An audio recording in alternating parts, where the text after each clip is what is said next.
versus Godliness update show. That's really hard. I've practiced a lot. I am Titan Dandy, joined that was here his mic. by Titan Ajax and Titan Pawn. How are y'all doing today? All right, let's check out these patch notes, boys and girls. I'm excited. Yep, doing really well. This is a jungle patch. Awesome. Glad to hear it. Stuff to talk about today. Oh yeah, a lot of good stuff to talk about. So, as per usual, let's hop right into it. We have all kinds of things, including, obviously, we got some bonus to go over, some new skins we're going to touch on, and a brand new... I miss Isaiah. Like, Zandy's not bad, but I miss Isaiah doing this. Let's start off with 8.8, the bonus balance, which is coming out live September 7th. Let's get into the items. Looks like Fighter's Mask. Getting a nerf on that. Yes! Yes, who wants to start? Fuck you, Yeah. Fighter Mask users. You start, Pon. Yeah. All right, sounds good. So first thing out of the gate, Fighter's Mask nerf. If you've been seeing all the solo lane players, they've been building this a lot. Definitely creates some interesting flexible starts. And one thing we got a lot of good Quiet for you guys, quiet as fuck. they liked the amount of flexibility provided, but it being the kind of only go-to choice is a bit too much. So we're just taking some of the power off it to make it a bit more in line with other potential start options. Our goal isn't really to kill it as a strategy, but just to make the other strategies a bit more competitive with it. And that's actually paired with next nerf as well. I mean, they want you to go back to using starter items without ruining some of the fun as starter items.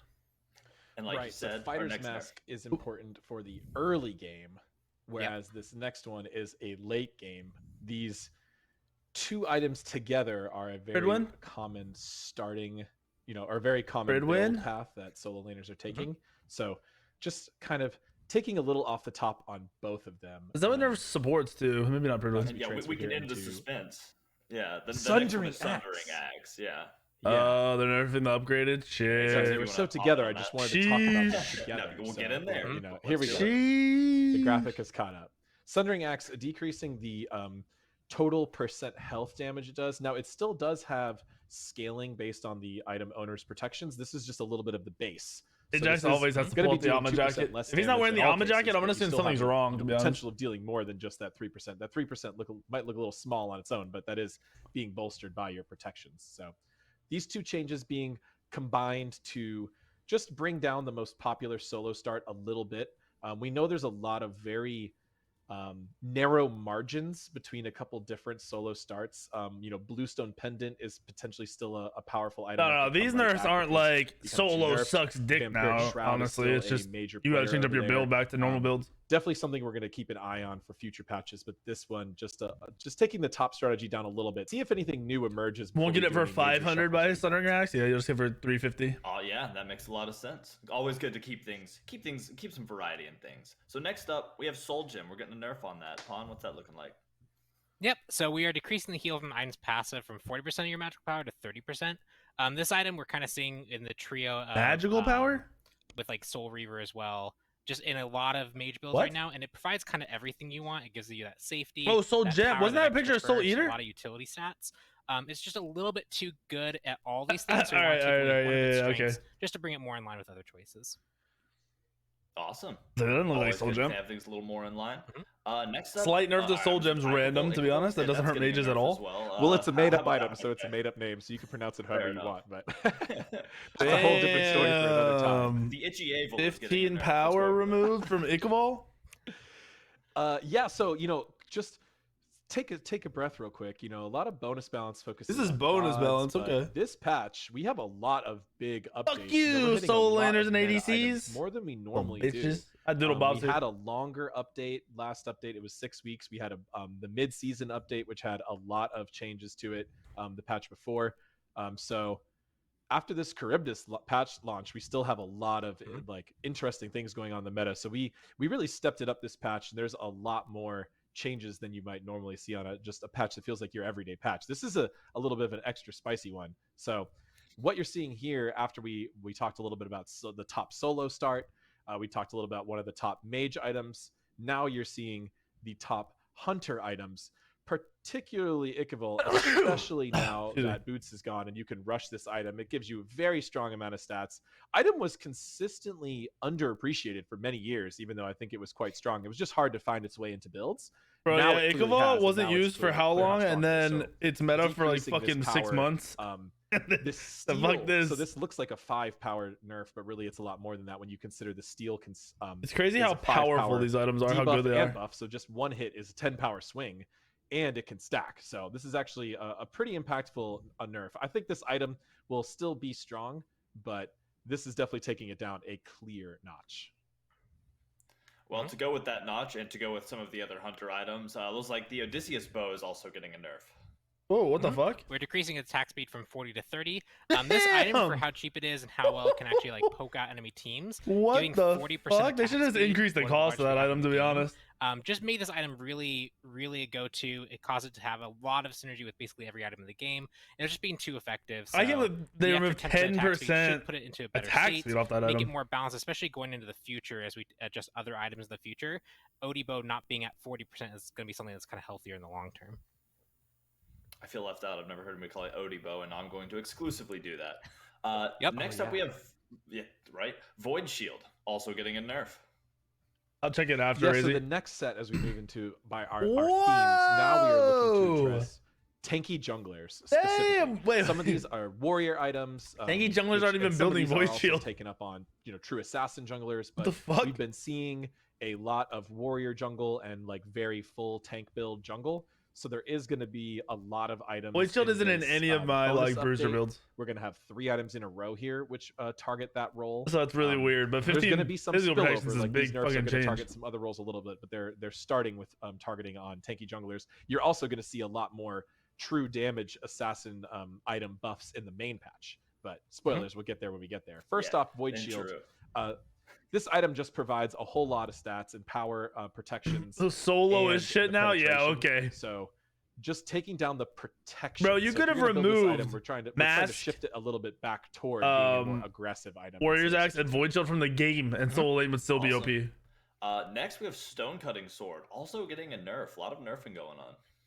Yep, the goal here is actually the reduction in the physical protection you get from this item. So not really impacting its offensive capabilities, but just purely for its defensive I'm not allowed. I was worried about this. There's a few they have to do it that can flex this, and sometimes but I was worried about it. And just taking some of the protections off means that you're more capable to fight them, especially if you're going like a more high damage. This item has lost 15 protection steal, whatever, pen steal. 15 flat pen from the item has been removed in the last 6 months, 3 months, 4 months. This is the last item. Winged Blade seeing 50 health. Again, as you can see, these are theme.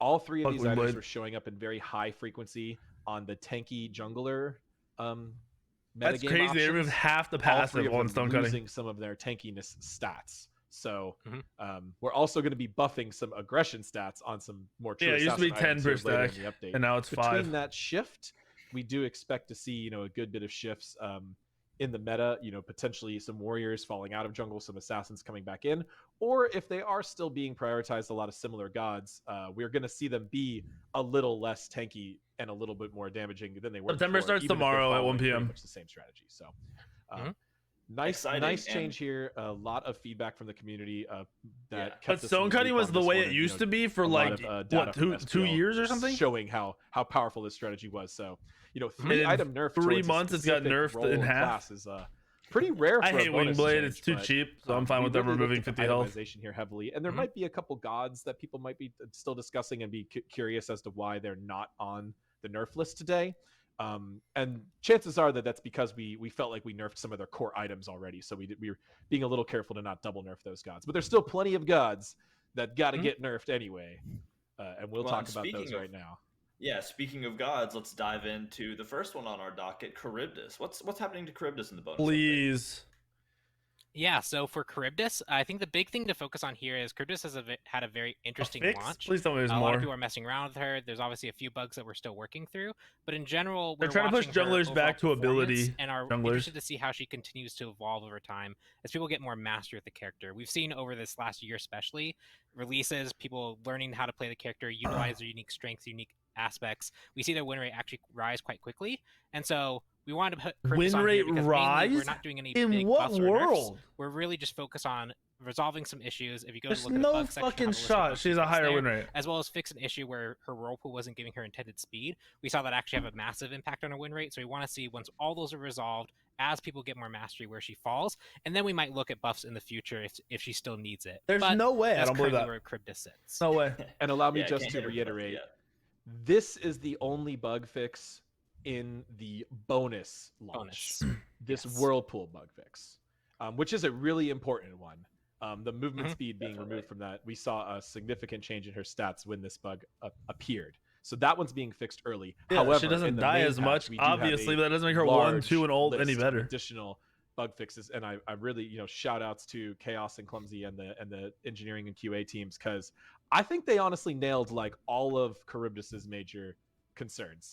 I think are resolved in the next update, which is really good. And we want to see those bug fixes get fixed. We want to see this guy have a fair chance. Like bugs. All the bugs are buff her. fixed. Okay. So if she still needs the buffs after that, we'll go ahead and take that if we need to. But as of right now, I think this list of changes coming in is going to make her feel a lot better to play, and we're going to see a lot better performance. I don't. If I know anything about y'all's team, it's that y'all are always watching and looking for the best way to keep the game super fun and not wildly broken. They fixed a lot of Charybdis bugs like right away. Anyway, we have Gilgamesh getting a nerf though. Fuck you, Gilgamesh. Yeah, so we have. God. Oh yeah. So we got even more stuff going in here. We have Gilgamesh nerfs again. We're doing it again.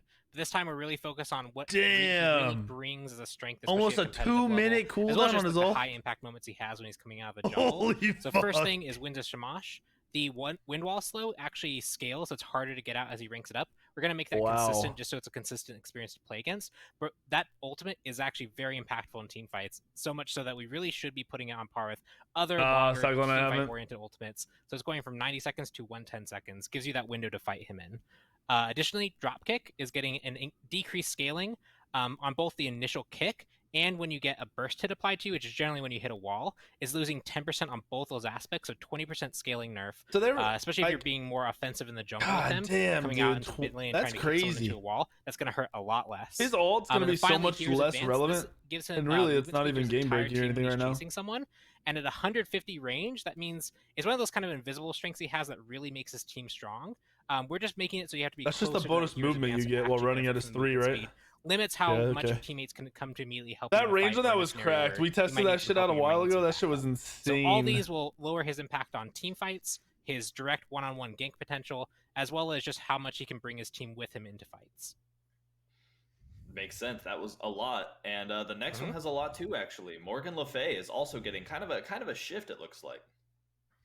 Yes, the rare bonus shift. Morgan Le Fay, definitely a god that's performing quite well. What, they're trying to make the clone relevant? To drop off a little bit in pro play and in the data, so we were dude, she's so annoying. She's not fun to play against at all. She can do some powerful things, and she can do them at a pretty high frequency, so we increased the cooldown. It's still only, I guess 13, yeah, dude, honestly, 13 seconds that's going to slow down her damage and her control a little bit. It's going to vastly noticeable. Also, usually surprisingly impactful. Which players just think of how Odin changed off the 1 second drop on 2 of his abilities. To look at this kit and focus on something that feels a little underused, and that is the I hate Morgan Le Fay. ability 1 form. She's too strong. The purple sigil that spawns a clone. We half the god, like not even half, like 99% of gods in the game can't dive her at all, no matter what. A little bit more of an outside use case. We know people are going to focus on the first 2, but this one she can just Aegis and then use her abilities again. And it can deal the most maximum damage. If you're not concerned about needing that fear or slow, this one really can do the most damage, and that's going to be a little bit better. I think she'll be. I hope she's not bad. Over onto the next slide of this bottom bar below. If she's bad, they'll have to buff her ult. Is healing on her ultimate, so she can sustain herself back up quite a bit from. I don't know about this. Shots. So they should. I feel like they should have just tested the cooldown changes. Overall, decreasing her kind of across a little bit of. I have a feeling that she's gonna end up needing a slight buff somewhere, and the ult is the only thing you can buff without breaking her. Yeah, I mean, gotta rein her in. She's been trying to rule over Olympus since she hit the battle. Ajax only wears that hoodie for this, bro. That was a lot of stuff for any of y'all watching. If you want to follow along a little closer, make sure y'all hit the update notes. He puts that shit on. That probably sits in that room. Patch notes day, puts it on, gets up from the camera, takes it off. Also getting a nerf. Let's get into that. Osiris? Yeah, Osiris has really been a popular warrior to go to for a little bit now. And really what he brings in a team fight is he has a lot of like consistent pressure. He can really chase and lock 1 second someone. cooldowns again. He can threaten a lot with his chains to kind of stun targets that are close to him. And one thing that we want to focus on here is just how frequent that damage is. So we're going to give him a 1 second cooldown increase on Sickle Strike and Spirit Flail. It still is much lower than almost every other god in the game. So you're still going to have that strength about him, but it's just not going to be. He's not going to be able to spam anywhere near as much, you have bro. a little bit more higher windows for when you're not being slowed, so you can actually try and get away from him. Think about Osiris as he goes through his rotation of his one like 3 times really on somebody. A lot of CDR now. You're on somebody for like 15 seconds, so now just taking it's like down, you probably won't get off one more sickle. It'll be a lot of damage. There is something unique to him.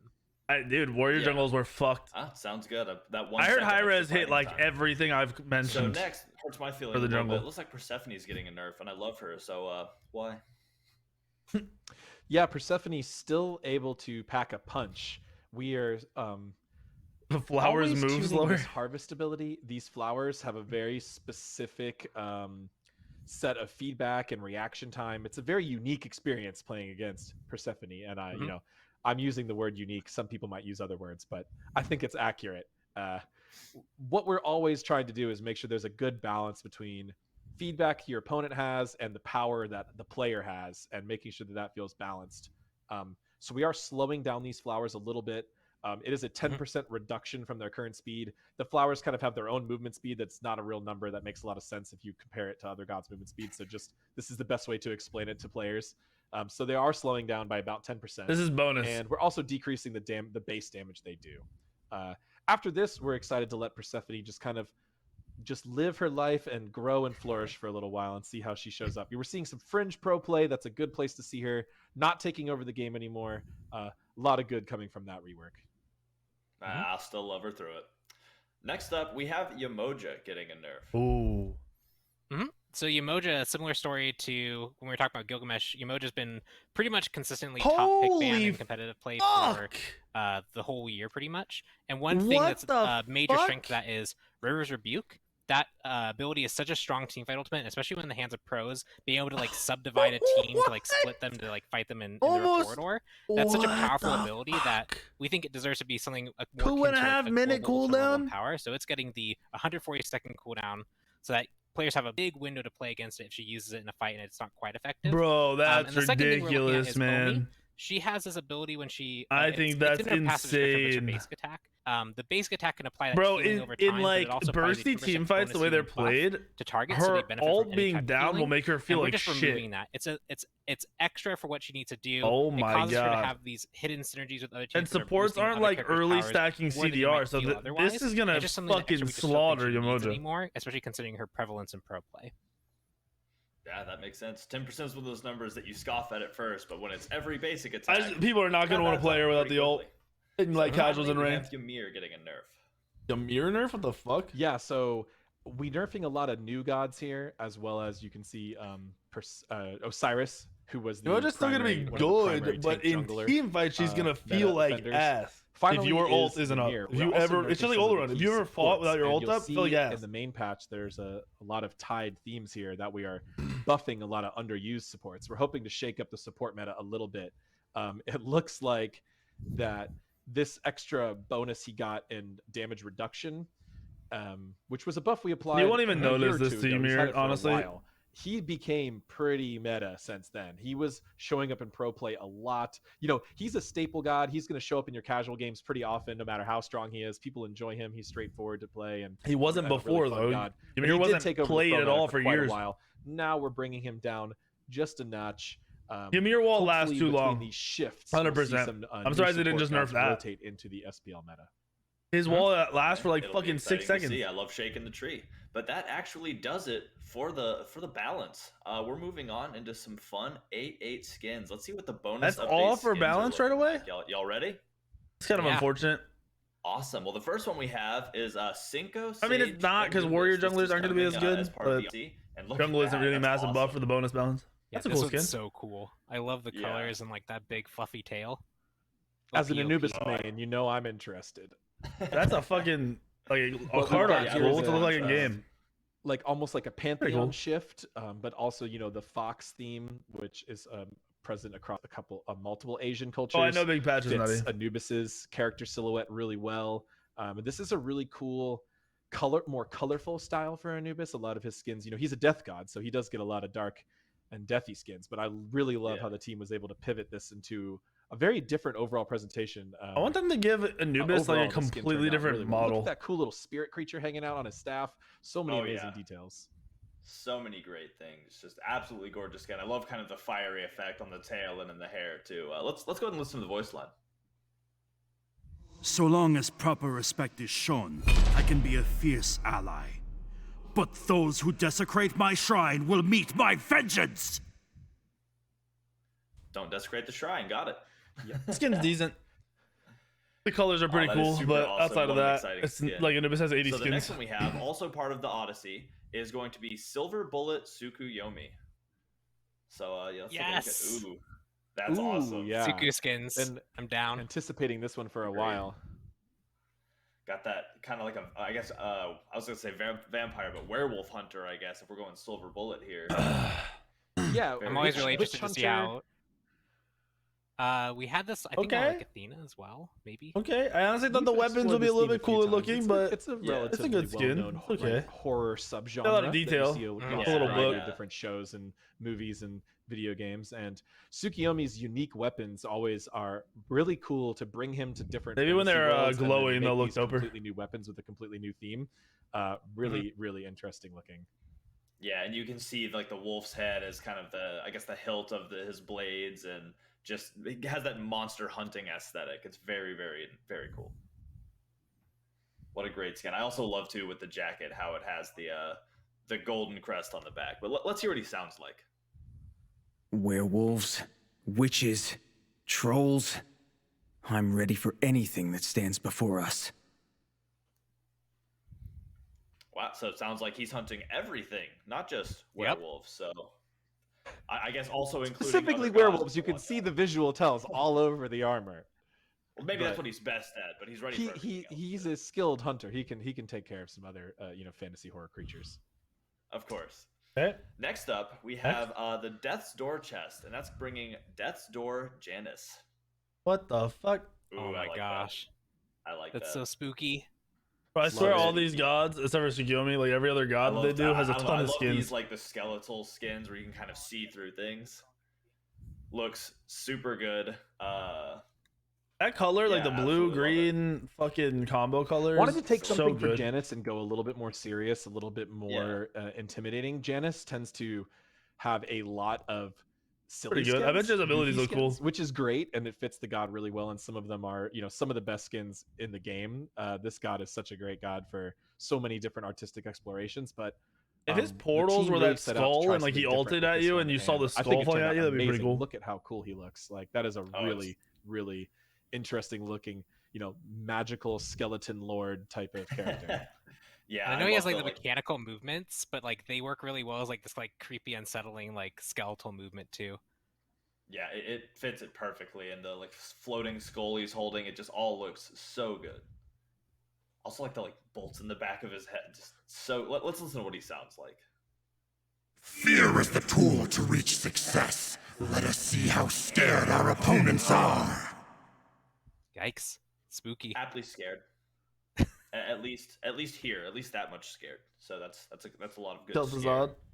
Super excited, or I guess scared for that. Sorry. That's cool. So next up, we have the Neon chest, and with that, we're getting Neon Shifter Wukong. Shout out to the Wukong skins. What the fuck? The colors. This could be cool. Yeah. This could be a good one. I love the fucking that hair, neon, the highlights. I love shit! All right, that's pretty cool skin. His shoes are pretty busted and crusted. I'm not gonna lie to you, but very different take for some Wukong. Cool skin. Oh yeah. Kind of similar, like I said. His shoes look like shit. A lot of very straightforward, intimidating, or cool skins, but we went this one a little bit more colorful. From the ankle up, dope skin. Horror. From the ankle down. Yeah, and I mean, all sorts of interesting colors in this one. Those are not skater shoes, my guy. I love the way the staff, it all looks so good, and it's such a different theme. Let's hear what he sounds like. Let's light him up. Litten up. A nice short voice. Those are definitely some let's check Velcro light up Skechers. Ooh, I love the colorful movements. The effects are gorgeous on this skin, for sure. Anytime you see these crazy, colorful neon skins, you know you're going to get some cool stuff. And the animals.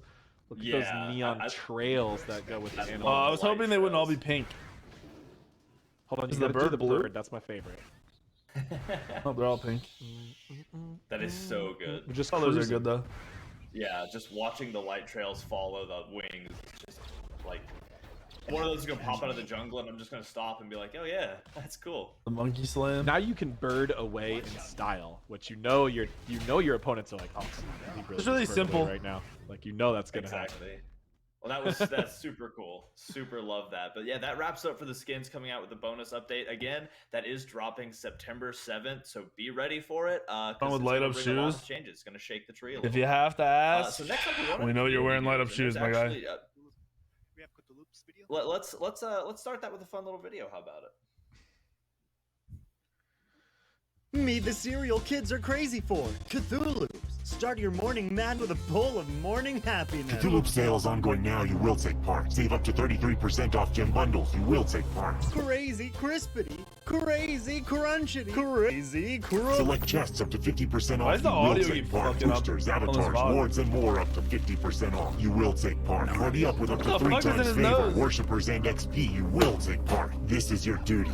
Crazy Cthulhu-y, Cthulhu. Surgeon General's warning, Cthulhu's are not of this world and should not be ingested by children or adults over the age of 80. Gems are not included as a prize because Cthulhu's are not real. Reality is meaningless, time is a construct. They not all hope when you ingest Cthulhu's. Use as directed, part of balanced breakfast. For the crispity, crunchity, crazy crunch, get cuckoo with Cthulhu. You will take part. Of a balanced breakfast. Can we take a commercial break? Oh my gosh. You will take part. That video is hilarious. That's some of the best work from our video team in a long time. Mm-hmm. You will. And with that, let's get into community news.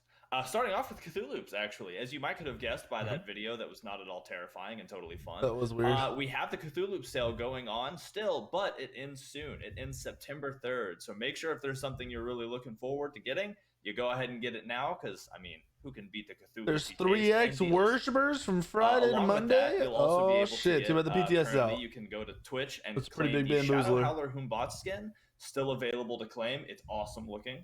I mean, look at it. It's a great skin, and if you have Prime Gaming, you can go and claim that for free. Make sure you get that before it's gone. Yeah, was the live stream crackling and shit like this? Their audio is ass, bro. Event going on like right now, so like I can hear someone breathing. If you want to, hop into Smite and maybe play a few matches, get that XP. But if you can't right now, don't worry. After 3 times XP is over, Friday to Monday, we actually have 3 times Worshippers as well. So just, I mean, all the reasons it was like this, okay. Especially over the weekend, you can maybe earn a new mastery on that god you've been wanting to try out, or add another couple stars. Dude, if I can't stand hearing people breathe like this in their mics, dude. Let's move. We have some SPL news as well. Phase 2 playoffs for the SPL are actually happening this weekend, the 3rd to the 5th. So if y'all are as excited as I am, then you've already bought snacks. Bro, it makes me want to karate chop somebody. Like no warning, no please stop doing that. Just on Friday and Saturday and Sunday. So I'm excited to do all of those things, and I hope y'all are as well. It's going to be some really good matches.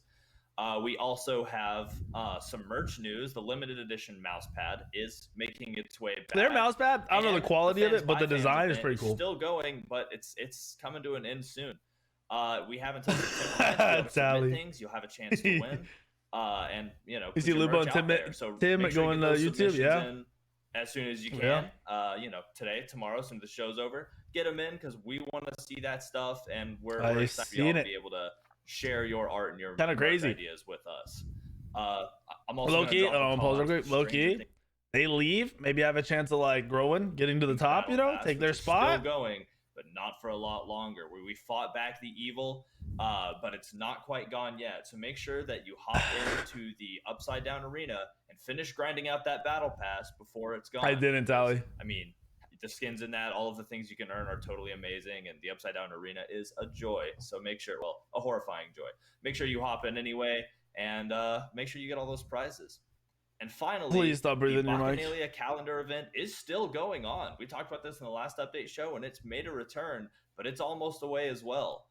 This is the event by which you can earn all of these amazing prizes just by playing, and you can on any of them to get in and earn that skin for free. Oh, yeah. So there's so many cool things going on, and it's just a good reminder to get out there and take part while they're still around. Speaking of things being good or getting better, let's talk quality of life. I hear that quality of life is getting some stop breathing in your mic, bro. Please get desktop mics. General updates. What's generally getting better?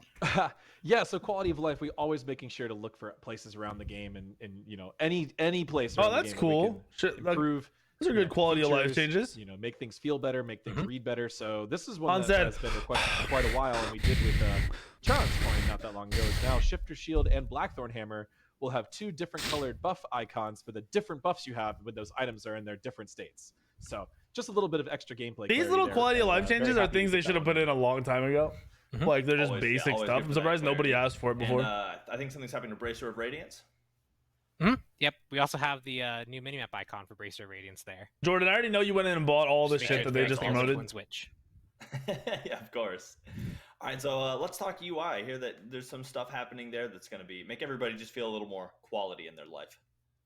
Okay, so this one is an interesting one. This is a little bit specific to people like streamers and you know, other community types, but making it easier to block a player while in a match. You can block players from your friends lists and social menus outside of a game, but now you'll be able to do it in a match.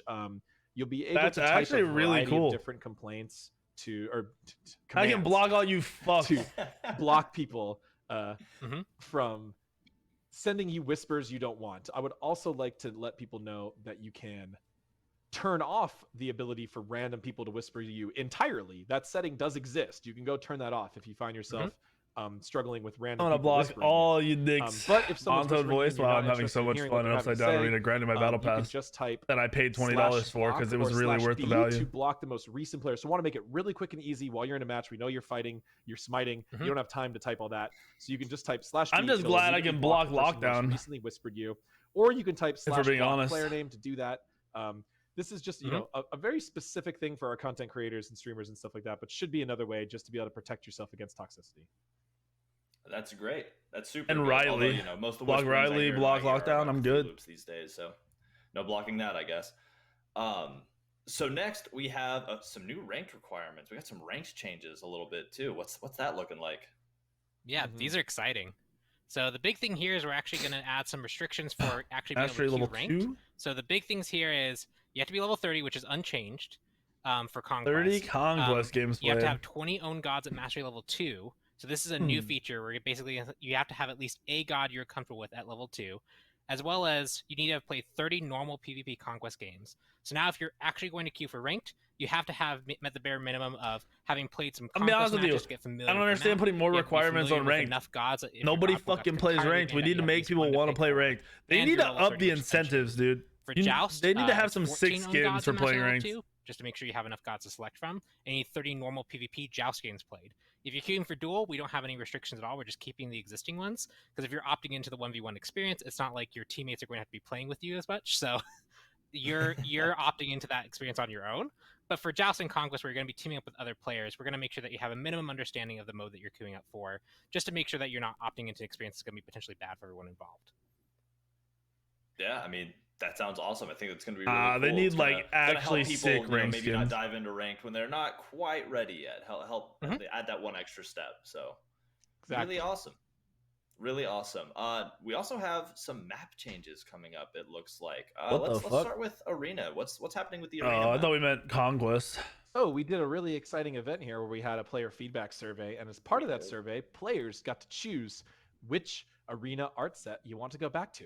The Stranger Things Arena, we can't have that persisting when the Stranger Things event doesn't exist anymore, so we need to move back to the Cthulhu Arena or the Greco-Roman Arena, and the winner is the Greco-Roman Arena, and that was a pretty steep winner, I believe, something like 65 to 35% votes in favor of it. I bet you they got like 8 million votes too, because it's fucking Arena. It was voted. People haven't seen it in a while, because I feel like people really liked the Cthulhu Arena, but that one was also the most recent one.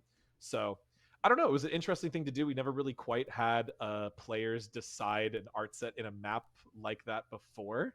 So we purely left that up to the player vote, and they chose Roman Arena, and that's the one we're going to be going with. Yeah, so y'all can look forward to seeing the Roman Arena come back with the next update.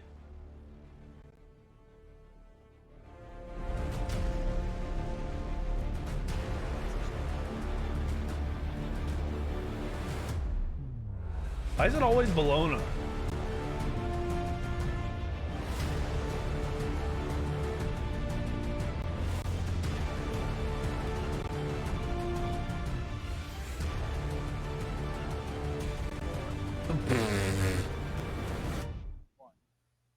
That's a great trailer. I love the action shots in there. So good. Although I got scared because the big siege minion always horrifies me.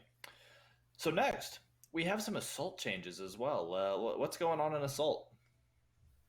All right, this is a big one. This is an exciting one. It's been a while, a long time she's coming. Roman, Jordan. You know, there's a lot she's in every video. Debate in the assault community, like, what is the right amount of randomness, right? You know, some people are like, no, assault really shouldn't be that random. You should always get a balanced team, and you know, some people are like, no, just let random be random. And there's a lot of different ideas in between.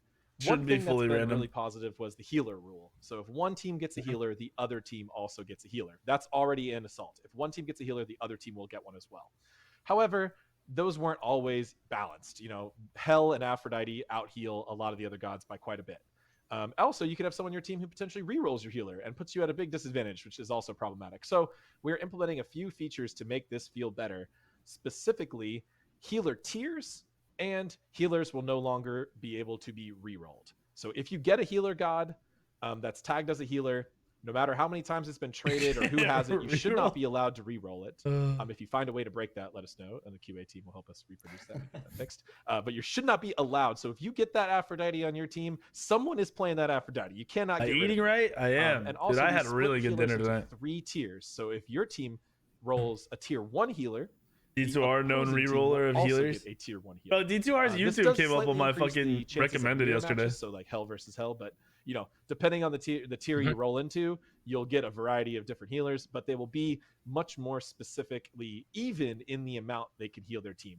The healer tiers were determined via a combination of running the data, just how much do a team those healers heal their teams, like what is the number, and then we also ran that list by the Olympians and the design team and stuff. Dude, and had a bit of nobody cares make sure we about arena place and assault. Healers are at. So you can take a look at the patch notes to see that list of what tiers what healers are in. And you know, the most random mode in Smite just got a little less random, but I think that's okay. They should do a separate patch notes. I think people will enjoy it. For non-conquest. And, you know, more Healy, I guess, or less Healy, but at the same level. Either way, next up, we have some conquest changes. Now we're on to conquest. We're on to the big map. What's going on there? Yeah, so there's a lot going on here with these economy changes. These are things that are going to affect basically every match of conquest you play, every single role. Changing any value, no matter how small, on like any single individual thing is going to have that kind of cascading effect. But I think our general overall goals, and AJ can interject if I miss something. Oh, I definitely will on this one. This is a big one. Yeah, it's a big one. So the big goals here are just kind of overall slowing the pace of the game down. We've seen with the influx of gold of boots, especially, people feel like they're hitting the end game a bit too fast. The ability to kind of like end games or snowball over their team. I like the pace of Smite right now, to be honest, other than the fact that junglers take some of that just away. Don't quite as keep well as up. Junglers in general feel like they're the kind of behind role right now. Every other lane has access to some of their farm. They also have access to Mish, thank you for the 19. Too much. So junglers as a whole are falling behind, which is why you're seeing a lot of warriors, especially. They have those extra free base stats. They're a little bit more resilient to that as well. So we think also making sure that junglers and the rest of the map feel more in line is going to be overall helpful to the jungle role, and especially help bring assassins back. And then finally, we also are looking at supports. And supports I'm a little worried they're going to overbuff jungle. With benevolence, we saw that. Because if they overbuff, then the nerf is going to be too much. That comes in the next patch. And after this with the removal of that, there was a concern that even if benevolence was necessarily balanced with all the rest of the items, you would still see this problem where supports are just falling way too far behind. So you've also adjusted upwards the lowest level player rule that we had, where supports are now going to get a little bit more experience for free. Ooh, and that way we can better that'll be interesting to see if supports semi keep up. Yeah, so when you look at these patch notes, you're going to see a lot of interesting numbers. You might not know exactly what those are going to mean, so we'll try to tell you in the simplest ways, which is overall changes to the pacing of the game. That is less experience and gold from all minion waves, and this adds up more and more over the longer a match goes. More experience in the jungle. Changing the support rules so the lowest level player is getting a little bit of a buff. You know, that can help your support, or it can help with. He's just reiterating. He's just falling behind. He's literally just saying the same shit over again. And you know, targeted buffs, which are actually the speed buff. We're actually making the speed buff move a little faster when you are.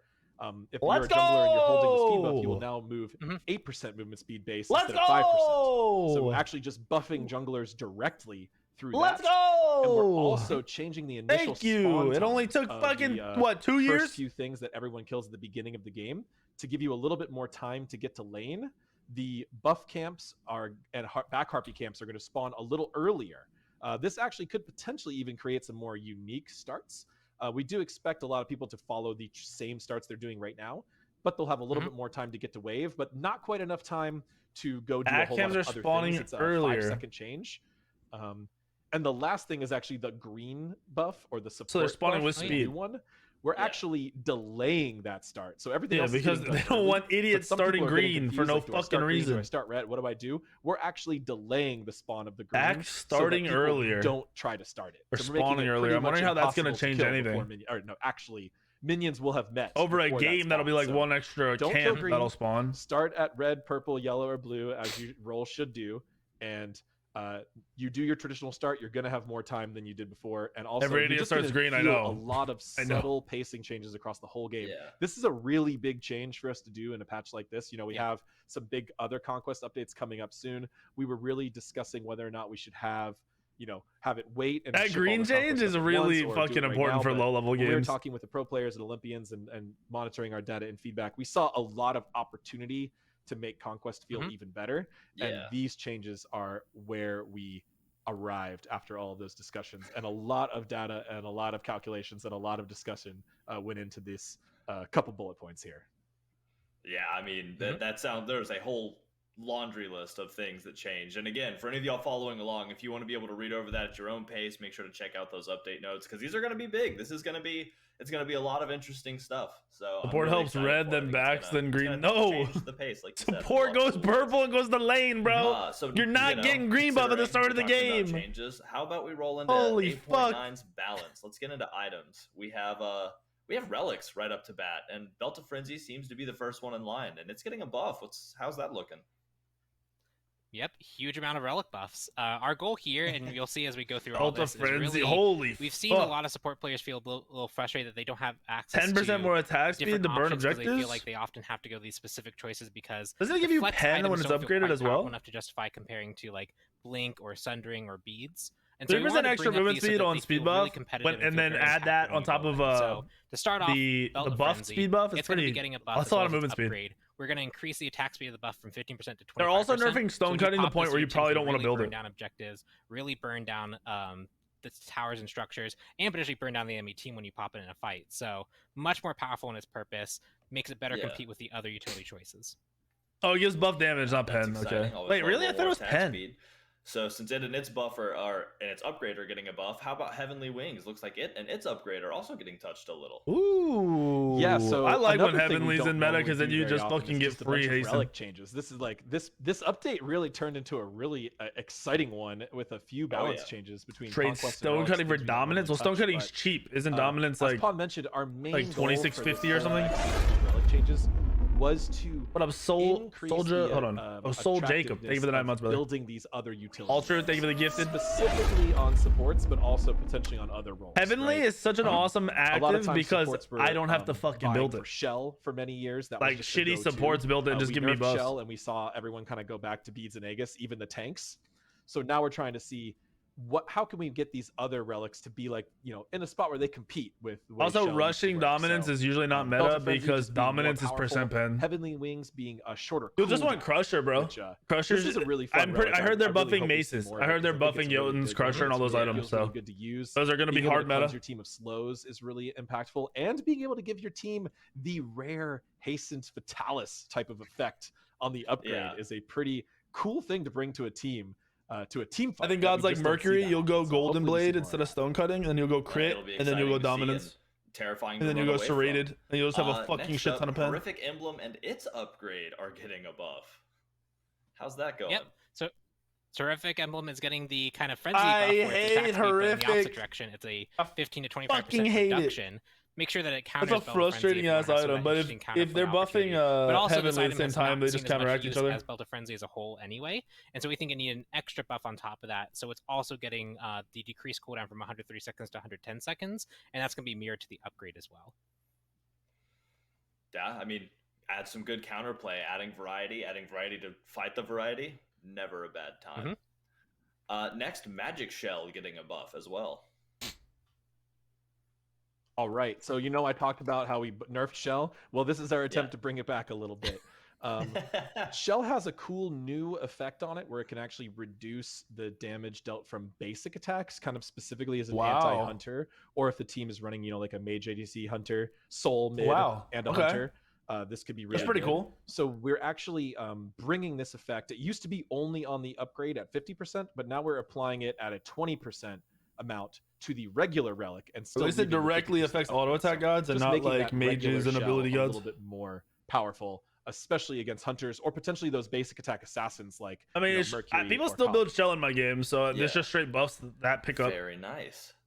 And then looks like finally to end the relic section we have Meditation Cloak and its upgrade also both getting a buff. And Pon, what's happening with that? Yep, so Meditation got the rework in mid-season. Nobody's still building Meditation. We saw a lot of speculation that it could be very strong. We saw people kind of mess around with it, and we did a preemptive nerf on it. We're just kind of reverting that because we didn't really end up seeing it see that much play. So the first buff is we're just going to decrease the cooldown from 160 seconds to 140 seconds. That'll make it more usable. To be honest with you, I don't even remember what it does. But also, the upgrade, we're going to take that increased cooldown. I know it like channels something, healing or some shit. Especially if you're on a team with nobody ever uses that. Users, you can engage, have your support pop Meditation Cloak, and very quickly get back the tools to keep the fight going. Giving it that extra utility that is unique to it, making sure that feels strong. I bet you they keep hitting the cooldown on that until it's used. Yeah, that sounds super awesome, and I'm excited to dive into combat and throw those out. Pulse is a heal. So that actually wraps up the relics. Kind of dumb unless it's not affected by anti-heal, which it definitely is. Benevolence is right up front, kind of getting a rework, it looks like, and there's a lot here. So, Ajax, what's happening? Well, we had this interesting development where in the middle of a patch, without any buffs, everyone simultaneously realized that Benevolence was a really, really strong item, which I thought was a quite interesting event. The SPL got real into it. Avi and the team started calling it the Benevolence League and started changing a bunch of their graphics. There was some top tier memeing. I don't know who to exactly credit with this from the get-go. I believe we saw Panda Cat building it on a hunter, on a non-support, maybe first. But then we eventually saw entire teams building it, all 5 gods. So we did have to. I wonder what the math on that is. Really heavily, and kind of take it out of the game functionally for a little while we went back to the drawing board. And really the main thing that we concluded is the XP gain, as Pon alluded to earlier. So this will no longer be able to give you any bonus experience. None of the support starters will. They don't want bonus XP because they just buffed lowest level XP. All focus on gold. First of all, we kind of designed it so that, and there's a warflag buff coming soon that is along these lines. Really what we're focusing to do is make sure all 3 support relics we want to give on every wave a similar amount of gold if they're doing the how much gold is that extra? Math on Twitter. But then we also want them to have a different experience and a different effect. Pull it up real quick. That I don't know. Bobby's not all 3 encourage. Not the most mathematically inept designer here on the Benevolence rework, so I'll let him talk a little bit more about how this new one works. But that was the reasoning behind the rework, and that's the history, and that's why we are here today in front of you on our cameras and screens to tell you about this item. It makes sense. So Pon, let's nitty gritty. What is it? Yeah, so the original Benevolence was really designed to be rewarding for supports that roam. It's often a thing that supports have to do. I don't see where you went over it. It's find that time when you want to roam. And so it's kind of meant to reward you for roaming by being able to give you this passive experience, even if you're not necessarily near someone. And we want to kind of keep that idea going, but make it in a much much healthier way than the if you're running around, you get a stack. So now, basically, you will accumulate stacks of Benevolence, and then when you walk near an ally who's hurt, you'll give them Benevolence, causing your health to go up, their health to go up, and for you to get gold, because when you're benevolent, everyone wins. And the way you get stacks of benevolence is you can either get assists, so the very traditional way of supporting. If you're in lane, if your hunter kills a target, you're able to get some stacks of benevolence. Yeah, dude, this is... But also, every second you're not near someone, you will get a stack. So it's that a little way, slower, when you're roaming, though, to earn stacks that way, right? Correct. So if you're roaming to a lane to go help out someone, you might take 10, 15 seconds to get there. You'll get 10, 15 stacks to immediately spend to try and heal up your ally as you get there. Or you can take the stacks you got from your hunter, who might be fully healthy, and bring them over to mid lane to burst heal them up. So encouraging that style of roaming. So mathematically, this is an extra gold per second, right? Giving you a huge burst of health back. Or something around there. It's got to be... I think we've mapped out optimally. You can get somewhere around 100 GP5 if you're perfect on literally everything. But in practice, you're going to be closer to about 80 gold per minute, which is roughly equivalent to what you can get on Sentinels passively. And we think also with optimal. Really? You think people are going to get 80 normally? Effort. So we think all these are roughly in line with each other now, and they all encourage a very. I like it. It's more unique. Just that's I'm really interested in what math, like the math really is for your average fucking player. So next. We have Boomba's Dagger is getting a buff as well. So how about that one? So Boomba's has kind of dropped off as a popular jungle starter. What? One of the main reasons is that it doesn't really have any PvP stats. It kind of focuses entirely on jungling. The heal and stuff that and mana heal restored from killing camps. Is this fucking? Is this early Smite Christmas? What the fuck? Pretty much take over.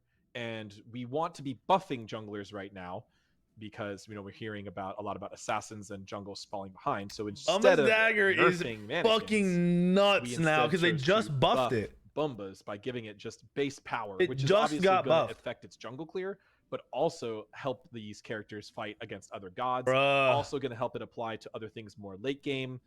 Like jungle bosses and things that Boomba's Dagger doesn't apply to already. That's gonna make Boomba's be very, very meta. It kind of lost one of its clear reasons to be built. Your Quang and Hebo are really, really good now. We did expect this item to come down because their start used to be the worst part. Their start is fucking good now. A little bit, but it didn't quite get there based on the last buffs. So this is another That's buff. Crazy, this is a little dude. bit more powerful buff. I think we might see this. Potentially jump all the way to the front of the line with this buff. Maybe not. Maybe not. Yeah, dude. This is gonna be the best starter item. On like 80% of the jungle. This is definitely gonna make Boomba's more of a contender. That's crazy. Overall, elevating the power of junglers across the board. Most of the time, you're not going Boomba's Hammer. By the way, you're upgrading into Boomba's Spear now. So next up, we have, like you kind of mentioned earlier, Warflag is getting a buff shift. It's kind of it lies on the line, I think, a little. So let's get into it. Yeah, so the goal here is to make it so that when you're engaging in the hey, they made you tanky when you build this item now. Good. Be really now my Naja supports won't feed as much. Healing and gold back. The problem is it took 4 stacks, so you needed to kill melees plus a archer or archers plus a melee, which by then Ravana still Boomba's Hammer? Probably not. Good clear. I would use Boomba's Hammer on like. So now if you just kill one of the subset, you can immediately go engage and fight, and especially if you can. I don't even know if I'm going full damage. I don't know that I'm going Boomba's Hammer. So you actually get why would you effectively? But the second is we're actually taking away the power and giving it protections instead. One thing that we want to see is supports. We've seen early protections be very impactful. Boomba's Hammer, Boomba's Dagger into Boomba's Spear is going to be also, if we're super meta. To engage and fight directly with your target, you need to be a little tankier so you can actually get away with that. So this should make it a lot more successful in its job, and hopefully reward players more for actually engaging in its unique style of gameplay. Yeah, that makes sense. If you're going a hybrid build, like really tanky, like I don't know, with those starters, but now super tanky build, yeah, going Boomba's Hammer will probably be meta still. And it looks like Erendite's getting the first kind of a shift, I guess. So Ebo's gonna be really strong early now. So this is the Scary start strong to in the jungle. next section, which is what 5 items in a row that are assassin items. What all the getting fuck? Buffed to be more when first strike your revealed target, they take an additional 20 plus 40% of your physical power. There's a buff for high power targets. So like, essentially we're decreasing like almost 200 damage. This gives you bonus Am I doing damage math right? when you first strike an opponent after using the effect. This is going to get more magical or more physical power scaling, so it's going to do more damage on high power targets. This is again a part of our initiative. Oh, that's all passive. Assassins back into the jungle. So they took 20 damage away from the base and added like all junglers to build 40. Added like it ended up gaining like 20 power. Right? 200 power is the breakpoint for this. So anything higher than that, you're doing significantly more. That's a weird shift, but I think it makes it just slightly better. We talked about very assassin-centric, very damage-centric updates, and I think the next. It's also going to be worse on people that go hybrid builds. Adds to that. Let's talk about that. Damn. So this we have a lot of buffs here. Assassins are going to be very, very, very happy. Bro, they this. are fucking so Brawler's Beat Stick, buffing the shit out of junglers. Jungle matter here we for healers. Junglers back on top, baby. Healing. Artist role to play should be the best role. And giving assassins that extra power scaling so that their scaling can outshine necessarily warrior scaling capabilities. They can fight more directly. So 10 extra power here, especially with some of the other buffs, means that assassins are going to go into the mid and late game with more power under their belt. Yeah, ability junglers are coming back, boys. With 10 power on an item you already liked a little bit anyway. So next up, we have Heartseeker also getting a buff. What the fuck? Let's get into that. Similar theme as the previous one. This is, bro, this is gonna be too. It's gonna be over buff, dude. Junglers are gonna be insane. Heartseeker gonna do more damage. Junglers are gonna be fucking nuts. I've already messed up once. I misspoke on Ikavol, so I don't want to mess up again on Heartseeker. Ikavol only steals attack speed, not power, which I already messed up once. So I apologize for that. But Heartseeker scales up based on. This is a crazy jungle buff. Like all these buffs are nuts.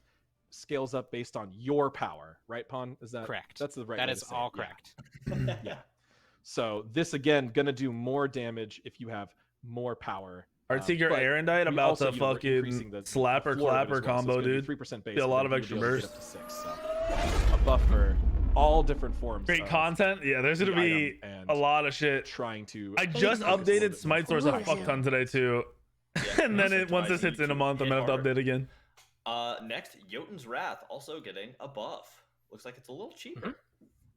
Yep, so Yodens Wrath kind of trades that extra power and 200 gold? And when we get to it, the Crusher will give. What? And so if we're asking you to make that trade-off for your damage, we feel like it's not quite worth the amount of cost it takes to go for it at the increase of damage. Oh my god! So we're just lowering the cost by 150. Now a lot of assassins can flex this into their build and then go for like another relatively cheap high power option to really round out their build and make sure they're not falling too far behind. In the I'm gonna build this on Mercury. What the? This one's spicy. This is that one's scary. Super rushable now. Like making those early level ganks really powerful. This one is. You'll be able to finish Yodens Wrath at like what 4 minutes into a game. Well, if there's more gold and stuff now, maybe like 3.5 minutes.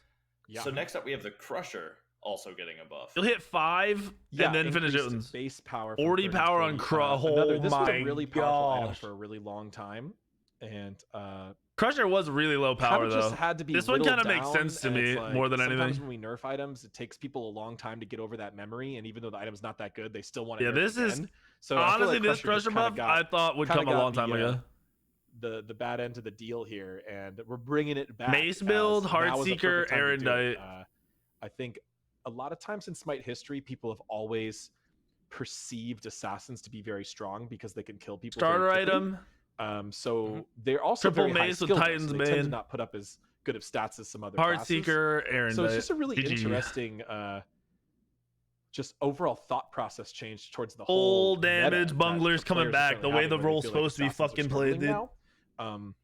Which I think is great because it gives us opportunity to bring up a bunch of items that probably needed it anyway, but potentially we couldn't do it. Bro, jungle has been shit on for 2 years straight. Yeah. So I get why they're going ham on this. We are definitely bringing. They're sick of tank junglers. They're sick of fucking hybrid junglers. Might be 10 power. They're sick of fucking being underfarmed. And I think it's thematic. Yeah, and this one's also interesting too. That's gonna affect hunters. Sure a few hunters out there are also really excited. Yeah, that's gonna affect hunters too. What the fuck? The bow build really take over everything. Whatever, we'll see how it goes. The idea of stacking something didn't feel quite as they're sick of junglers crying for 2 years. About damn time. And so 10 extra power here helps assassin builds that are looking to be much more high power focused versus maybe getting some early pen online. But also hunters who might now be looking for different starts based off how. That's a lot of collective power and shit you can get and damage you can do at once. And you can scale into a really good power scenario late game as well. Sounds good. And I still love Odibo. It's so much easier to say. All right. So that actually does it for items in this balance. Let's get into the gods. Let's see what's happening to the gods in this. Starting with a Wheelix. Looks like a Wheelix is getting a buff. So we buffed so many assassin items that we tried to take it easy on the assassin gods. We did find a couple. But 40 damage to Moonlight Charge? A little bit more actually support gods getting buffed. What the fuck? However, a Wheelix, she's been struggling a little bit. We've seen her actually show up a little bit in Fringe and Pro Play, but it really seems like more of a specific pocket pick for specific junglers. She has been a little underperforming for a while now. Looking at her damage numbers, she with just item changes and just extra damage, that much extra damage in her base damage, it could be pretty both of her nice. Key damaging abilities that are not the flip, because that one is especially scary. The flip is already OP, can hit dude. really hard. You buff the already flip. Has a lot of interest. That's one of the best abilities in the game. Frames and etc. So and CC, but Summon Suku and Moonlit Charge projectile and her dash both going to reward her a little bit more for hitting that. I can't wait to gank duo at level 2 again. And being able to get that Wheelix combo. Can't wait. Again, solo laners you want Bluestone start? Be there at level 2 as well, bitch. Yeah, it pays to be an assassin, just helping her feel more confident in the get in there and deal damage. So that's awesome. Next we have Baccus getting a buff. Looks like his belly flop's having some fun. Yeah, Baccus is getting some extra buffs. A lot of changes we made to him recently over like the last few seasons have been focused on making Chug a bit more reliable, rounding out his early Bluestone game, ass? Yeah, you'll be back to build a Bluestone once they nerf your fucking mask, he's in a really bitch. good spot there, but he's still underperforming. Agrid, thank you for the 25. Blah, blah, thank you for the 8.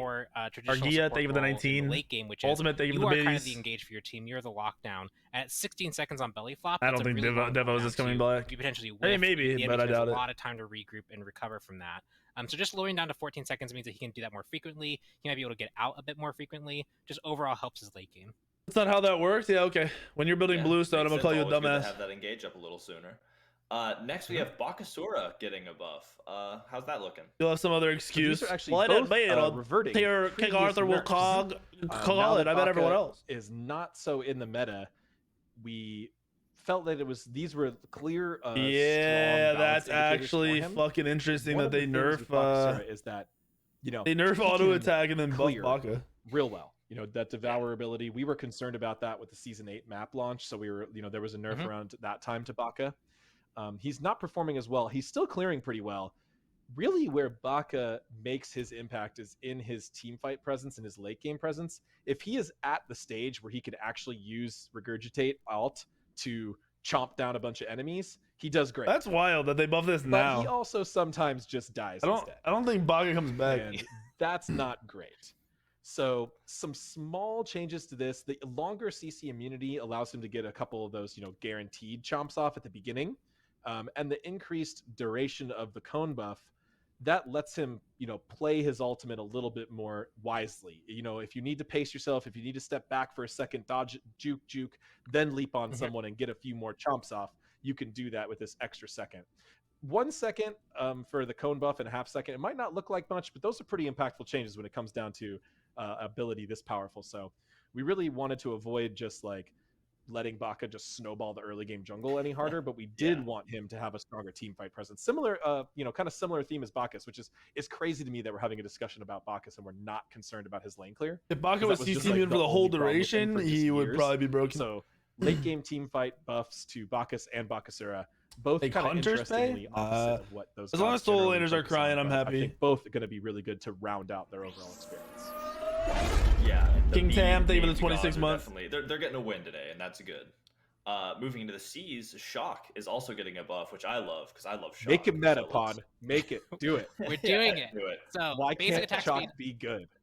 So his early game is really good. Like his laning phase is good. He has a lot of the extra sustain. The ultimate is really good against a lot of the characters in the soul lane. But once he actually gets to the team fight phase, other warriors often bring either more pressure or more 4 CC. seconds off his He's in that kind of middle ground where he doesn't do either particularly well. And something that felt like appropriate for Chalk was he wants to get in the middle of things, mix it up, use his rain to like slow people down. And so making it so that part of his Would watch his final K now. There's no way you guys all went Mickey Mouse fucking Torrent gain that decreased Sesame Street on my ass. 9 seconds. I don't believe you. That gives him some extra protections for targets that he hits. It's consistent damage output that he's going to be bringing to a fight that he didn't have before. And it also means potentially every axe he can use, if he's going to burn 2 abilities for it, he could just immediately teleport away. So a lot of flexibility on his engage potential. And ult someone for 1 million? Nah. When he's dealing damage. And just dude, watch all these years of saying Chalk is butt cheeks eventually turn into Chalk being the best soul in it. I will be looking forward to making it rain in the future a little bit more. Next up, we have Iset also getting a buff. So what's happening with Iset? Yeah, we wanted to be careful with this one. We've heard some rumblings. She might be just like on the edge of meta. Sino's back. You have a few other specialists who play this goddess. Bro, not that long ago. Actually, her early game is going to be better now in the jungle. Best mage in the game. We nerfed her heavily. We've been slowly undoing those. Fuck it, I'll play Iset in the jungle. Let's go. To find, honestly, we might be she's almost to the point where we brought her back to her rework position, which means that we nailed it the first time. But players reacting to the rework and making us over nerf a little bit, potentially all reasonable. It's all part of the journey. Plus meta shifts. Yes, of course. New map, lot of new items, lots of other reasons to bring her back. I don't mind Guardians being good in the solo similar lane. Story as Baccus. I think they're stupid, but I don't mind it because I'm just tired of Warriors. Game, her lane clear really strong, trying to avoid over buffing that. Instead, looking to her team fight. Her ultimate is a really unique ultimate. Gilgamesh, really good for jungle boss securing, and it can be really good for team fights when you play in it. The little bit additional damage mitigation that adds up. 5% mitigation is a lot, especially when it's spread across your whole team. So fighting inside that circle of protection, which really feels like a super unique ability to ESET, bringing that back a little bit just to make that feel better. I'm thinking we're going to see some more ESET picks. I really do. Am I missing something? Here I am agreeing with you. So next we have Ganesha getting a buff, which I love because I love him. So what's going on with that? I don't understand why I'm checking that. So we've seen actually Ganesh kind of fall off and not be that utilized. He has some interesting team fight capabilities, but he doesn't really have that. Ganesh buff, Ryzen can play ranked again. We're seeing with the other supports that are being picked right now. And one thing that we noticed was Turn of Fate for a relatively standard line clear ability with some extra utility. Oh, starters off, being locked at 16 seconds was really, really high. If you've ever come back to lane and try and kill the creep buff on your own, you're gonna realize like, oh, I'm a lot slower. Like Scott, thank you for the $3 hairs, brother. Unless I want to burn like I don't think you're doing. Thank you. So this extra reduced cooldown not only helps him pressure targets more effectively, help with his late wave clear at the level 1 as well, but also means that he is bringing that unique strength where he's boosting his ally strength for targets hit more often. So just giving him that little extra bit that he needs to help him succeed in the late game. Yeah, sounds awesome. And yeah, I totally agree. It'll be nice to be able to just throw that in lane a little more freely later on. So next up we have Jeb also getting. I mean, they've already hinted at Atlas like 4 times in every patch. Is it Geb or Jeb? Geb is what I usually go with. I said Jeb. Is it and Jif or Gif? So. I'm all about GIF. I refuse to call it a GIF, even though I've been told that that's correct. It's a GIF. Yeah, it does base damage now, so he can kill somebody. Cataclysm ultimate. This is a really interesting ultimate. People read it and they think it will not have any magical. And then they use it and they go, "Oh, did it even do any damage? What happened?" Like, doing that percent current damage is a really tricky thing. A lot of times people using it at the end of a fight and just really missing out on an ultimate ability and just instead getting just a stun. So reworking this almost a little bit to have just flat magical damage on the hit. This means it's going to hit significantly harder on low health targets. Well, we are shifting that by nerfing the total percent health damage it can do. Also, I did leave a word off the patch notes. I apologize. It's not going to have any magical scaling. So it is just no magical scaling. I'm like, no magical percent current health damage. So there is no incentive to build Mage Geb. Although we've seen some solo Geb. It's fun to watch. Please go ahead and do it. You can't stop my jungle Geb. Doesn't bother me. Yeah. Geb is a fantastic god to have on your team. Wait, Geb's all used to do 35. Wait, it's 720 base. Gods like Baccus, okay, hold on. and Terra who can apply damage. 720 base damage. Geb was doing significantly less. What? So even in the best case scenario. Wait, what? Even max health targets, and then also just hitting a bunch of max health targets is not always as valuable as being able to kill secure or wait a little bit more in the fight. This also makes Geb a little bit more unpredictable. He can wait until the fight. He doesn't have to just blink in and all. 720 base damage? That's a fun play to make, but after that, after you've done it too many times, it becomes really predictable, really easy to play around. So this should make Geb a lot more flexible. Thanks for adding that in, Pon. What? But, as a support main myself, I am very excited for this one. I think it's going to be really good. I agree. I think those are all very good changes, and I'm excited to see GIFs about Jeb using his new ability. Let's go to Hell, who has some. I'm not even like, damn, dude. Yeah, so that's a lot of fucking damage. That has a lot of things going on with it. So first thing to talk about is probably Hell's prevalence in the SPL. We're seeing her pick more often, being contested more often. So she's definitely a character that is currently doing pretty well. And we found an issue where her stance attunement was actually causing her healing increase to not affect allies, which is a pretty substantial bug that was happening there. Yeah, honestly, Geb solo. But just fixing it means Hell gets quite. You might see Geb solo in a situation where she's. I get they removed 30 from 35 down to 15 of your current health, but 720 all the time is a lot of fucking damage. That she gets for being in that light stance from 20% to 10%. Like 35% of this bug fix, as well as make sure that she's not too strong in what she's Chronos, doing, especially considering that or whatever, a mage that people are going for isn't that much. So less self healing, more ally healing. which is really what we expected. Most players thought she was doing all along, but for some amount of time she was not. Well, yeah, it sounds like it's nice and balanced out now. It'll be exciting to see that in the game. Next we have Hao Yi also getting a buff. How's that? What's going on with Hao Yi? All right, Hao Yi. One of the most storied hunters in Smite history. For a long time, he was just considered the go-to SPL hunter. You weren't a pro hunter if you didn't know how to play Hao Yi. He's dropped off a little bit. You know, one of the nerfs we did was to change his jungle clear rules. We nerfed his ricochet a little bit. So I think that was really important to his balance. Because gods that can get such an advantage in their clear and get to lane and other gods can cause a lot of problems. You go from put him on a fair that's a lot level. Just a flat 2% increase at all levels. Then we had to just kind of wait and see how the metas affected him, see how the different things, different maps. But you know what? We've had some different maps come and go. We've had dude, holy shit! We've had crit meta, we've had non-crit meta, bow meta. That's actually pretty cool. I'm down to see Hao Yi be meta against some crazy balances. And really been struggling. So we started looking for an interesting way to buff him. Knowing his evasion can be really good, his ultimate, his ricochet. We focused on 2200 gold Yodens is cringe, gonna be reverted. Which is a really can be reverted until that patch hits. It's kind of his whole kit works around that. You won't be able to tell how OP really it is on PTS. Deal more damage and be up more often. This is gonna make Hao Yi be able to do Hao Yi things even more often. And encourage, again, more flexible plays, using his different abilities and the combos in different ways. You're not going to level a 2 first instead of just looking to, it just makes it more valuable. Especially with the low cooldown, you can always have it up. So I'm really excited to see Hao Yi come back with this change. And I think this is a really, a really exciting way to buff him, kind of in a new way that he's never been adjusted. Yeah. Even his long balance history, we never really affected Mark of the Golden Crow like this before. So it's really exciting. Yeah, that is exciting. Always cool to see new change. Next we have Horus also getting a buff. Looks like Updraft and maybe Protector Surge might be getting a little touch up. Yep. Continue with our support, and I guess he's a warrior, but he often can be played support. Buffs, Updraft and Protector Surge. We're increasing the base damage and healing of both these abilities so that in the early stages of the game and for Updraft as it continues on, you're going to be able to poke more effectively, help your lane clear more effectively.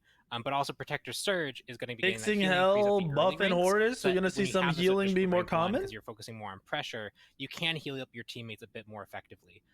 Overall, for a character that has such a unique late game utility and being able to drop trip your whole team to the key objective, we wanted to make sure that rather than buffing that, because we've done that kind of approach in the past, we wanted to focus just more on his core strengths. So Updraft getting a base damage buff, and on the Gust attack, specifically the ranged follow-up attack, and Protector Surge getting that early game healing increase just should help round out his gameplay. Yeah, it'll definitely help him kind of work into that. Warflag Horus, we'll see. Depends on how good that fucking benevolence changes. Yeah, he's getting a buff. Let's talk about it. A little similar as Hao Yi. I did this whole spiel on Hao Yi about being pro and rising and falling, and Ullr has a lot of that same feel. And bringing back some of these assassin items that can sometimes flex to hunters will help him a little bit, but we saw like a solid bluestone transcendence meta, and Ullr was still just like a pocket pick for like Zapman only, and we really didn't see him much, and we didn't see him in the casual. I don't think that's all meta, either. But it definitely is a nice little buff. Looking to bring him back more specifically in this update. Buffing Bladed Arrow, physical they power buffed Transcendence. I believe that's another they buffed all the maces. That's just as important line clear. That helps them a lot. We might actually see that's shit. Standard. That's okay, AJ. We've seen that before. However, now we got wheeled axes and wheeled $8 bajillion, Jack. Pay for the 8 months, brother. A spicy buff where we're increasing the stats you get from this by quite a bit. Specifically rank 1, going from 5.5 to 10.10. Pretty big deal, and that's going to scale up all the way to that additional 5% at the end. Yeah, 10% lifesteal and axe form at start. Might cause players to skip a point in this ability, depending on how optimized it gets and depending on what type of build he goes.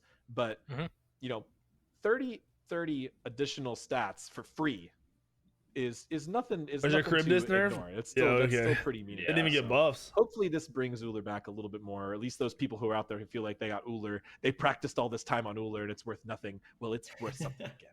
Yep, bringing it back. Whew. So the last god we have to talk about, we're actually going to go in game 4 because it's getting a little bit something extra, and that's Sylvanas, actually. Sylvanas is having some big changes. How about that? Yeah, completely new passive. Yeah. What the fuck? They removed his root? Yeah, Let's show it off. Okay, Pawn's let's demo it first. Yep. So we're just gonna damage these Odins a little bit. Oh, that's weird. Those are things on the ground that I can pick up. Huh. Let's walk over, chomp them up, and if I actually turn off energy and cooldown, so let's burn through some mana real quick, just so you guys can see it. And we'll throw one out there. You'll see a seed deploy there. If I heal up again this time, see that I have 14 seconds on my heal. That's down to 12, 11, 10, 9, 7. And I got what the fuck? So the way this passive work is now, it's Nature's Bounty. The idea here is that for successfully hitting targets, whether it be with your 1, your 2, when you pull to leave at the end location. Hold on, does it reduce the cooldown on his 1 as well? If I turn cooldown back on, we can show that off. If I hit my ultimate, you'll see I have a whole bunch of these seeds that I can just walk over and pick up, get a whole bunch of mana back. And it scales entirely based on how many targets I hit. So the more successful I am, the more I'm going to be able to get my mana back, the more I'm going to be able to get cooldowns back. And just so you can guys see the numbers. Hold on. You get ult 2, pick up the things, and then 2 again? It'll be 2.5 of your mana that you restore. Can you 1 again? As you lower your cooldowns by 0.25 seconds.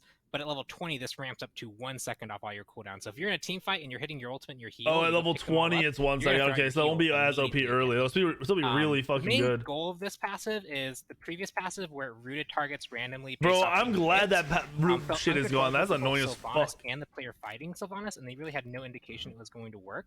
And it was one of those things that players felt kind of frustrated over, that it didn't feel something. Wait, so jungle Sylvanas, but this one, I can 1 you, hitting your targets, ult you and 2 you, pick up my shit again, and then 1 you and 2 you again. That'll also proc it. Just giving you that extra bit of mana and cooldown to keep going. It's just something that I think overall will help Sylvanas. Pair that with a staff of Mirrodin, bro. Yeah, okay. I think you nailed it with that. Okay. The randomness. I like the idea of the design goal of taking a random passive and wait, you don't even have to hit anybody if you just use it. It drops very finite controls. Like on you the have 3? to specifically. I'm assuming on the 1 as well. Every ability fire, if you care or not, or want to path around and get these things. In lane and as a support, it's going to be really good too. It's going to be frustrating. He tends to be around. He just threw his 3 and it dropped the seed on the ground. Multiple abilities that should present you a lot of options and give you these little bonuses for just pathing in a more optimal way. Oh, and yeah, Pawn's showing off here that we have them skinned for the different skins, so that one looks more like a a body part or something, right? Like, yeah, some weird. Is that the last RNG passive removed from the game? Just weird mind flayer things. Yeah, but that's super cool. I love it. Almost adds a little mini game too, because now every fight you get into, you get to be like, all right, I know I'm throwing abilities, I know I'm hitting them. How can I optimize my route, like you said, to both be in the fight and participate, but also Labradoodles is like, it is random, but it's not the same kind of random. Super exciting, and I'm really excited about that. It's been on the way for a while. People have been asking for this one, and actually Sylvanas had a lot of other quality of life changes and more behind the scenes, more technical, more visual, nothing that really impacts his gameplay that we had planned to do for this, but we actually took care of a lot of it while we were making the Mind Flayer skin. So we fixed a couple of graphical issues with his grab and a few other things that was going weird with Sylvanas were actually already fixed. The plan for Sylvanas rework was always to just make a new passive and then fix some of those behind the scenes issues. So a lot of those got fixed already. So here you have just the passive. I know there was some rumors floating around that they were worried we were reworking the rest of the kit, but that was never. Are we gonna see Geb and Sylvanas solo and a few other like small behind the scenes technical fixes? So don't believe everything you read out there, kids. Well, I'm happy to see it. See a little demo of it now, and I'll be happy to see it in game. But that covers all of our gods for the 8.9 update. Next up, we have some skins to talk about, so stick around. Actually, I don't know. Atlas is supposed to be the next god. I don't know what he's gonna be.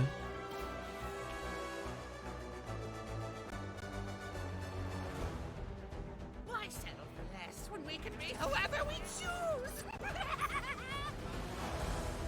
You fight without honor. What's wrong? Why are they showing all the skins that are already in the game? Oh wait, that one's not in the game, is it? Wait, is that one in the game? I don't see anyone running that skin.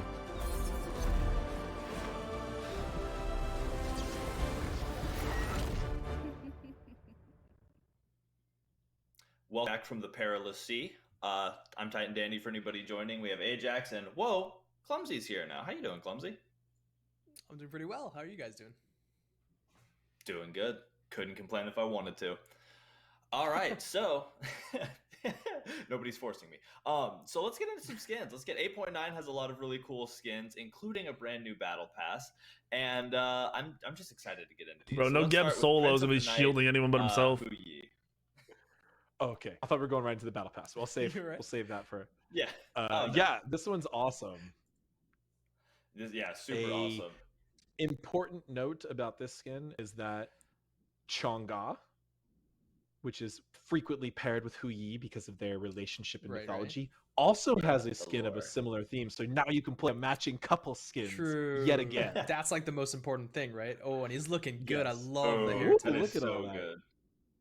Yeah, we've experimented with skins are for high res and it's so basic. I don't feel like we've seen this on hunters too much. The bow's cool. Vampires are usually like mages or assassins, but we're like the bat bow or whatever the fuck that's supposed to be. Hu Yi, gargoyle bow. You know, I don't even know what the fuck that's supposed to be. Like, that's and I love the inlaid gems. I don't think his head doesn't match his body.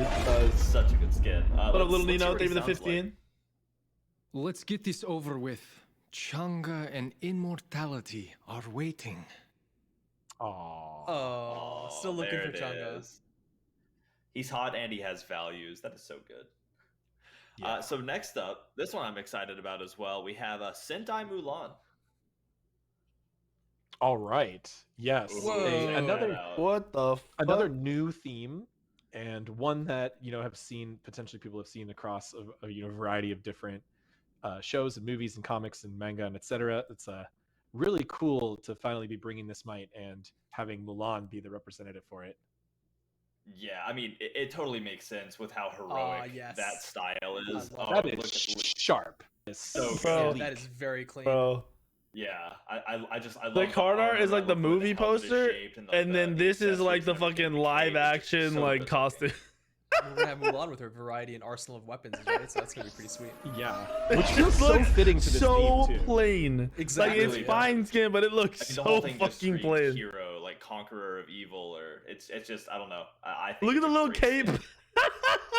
And I love that red too. Such a the little cape, so the ass is still showing. All right, let's how about we hear? Let's see what she sounds like. Someone has to fight evil. Might as well be me. Might as well. This is legit her motto since a 90s fucking superhero fucking Power Rangers live action movie costume. Here I go saving people again. Yeah. The red needs some lotion, needs a polishing. So next up, that does it for the Odyssey. But next up, we have the Jurassic chest. And that's the Odyssey skin, bro. It's Odyssey. Oh my god! Good thing that Cthulhu skin's so good. Sweet. I haven't seen this one. Oh, that's dope. Little dinosaur. So this one this is a really interesting. It's a new theme, I would say. It's a bit of a pivot on the sort of like dragon man type of theme, but we went and took it a different direction with a dinosaur inspired dragon and with almost a Babylonian, one of our more ancient mythologies. That's pretty cool. Armor set. And then of course he turns his opponents into shivering, scared little sillier dinos, but man, this one turned out so well. I love it. So afraid. And really Kronos being I like the skin honestly in the game a little bit better than the card art, which is weird. That's true. Based off of a Triceratops. The detail is good. More realism in all of history and of Earth, as well as just fantasy and games in general. So overall, really love how this one turned out. I think it's really cool. Very cool. Absolutely fantastic. I love the armor. His head is just so well designed, like you said. It really does. It's such a great skin. I love it, and I love his shivering little, prey technically. So let's hear how he sounds. Our homeland is in danger, and I will not stand by watching it fall. We must take action. And take action he shall. That is so awesome. I'm excited. I guess I'm not excited to have, glaives thrown at me, but it'll be cool either way. Just don't get hit. Be the one throwing those glaives. True. That's the solution. Just juke. As if. So we have the Toxic Tide chest actually coming up next, and we're bringing this Toxic Hebo. Toxic Tide Hebo. Hebo, perfect for me. Hebo getting buffed in the jungle. Toxic skin. He is. His head's kind of fucking ugly. What the fuck is that? With this theme once or twice. What is his head? It worked really well on Yamoja. I hope it looks better. Yeah, it's like the Yamoja one, right? So then we were like, Hebo, water, bingo. And it just fits really well. And the Toxic Eagles Weekend, of course, has like the crazy gauntlets that are more organic. We could do them in a mechified way. Right. Like the hands down are dope. The stuff on his back looks cool. A lot of the head, I don't know, man. Connections between the base god and the theme here, and just a really cool color scheme. It just looks weird. It looks out of place. That's true. My green thing is very material. They should have just thrown like a Bane mask on his ass, dude. Fragile thing with the 27, Alibi with 28. I love Hebo has so much. I love the Cosvet thing with a 13. I love all the way you can work with his, I guess, body water pool thing. So seeing it, like you said, with this green, which is kind of an uncommon color for certain things, it's just such a nice look.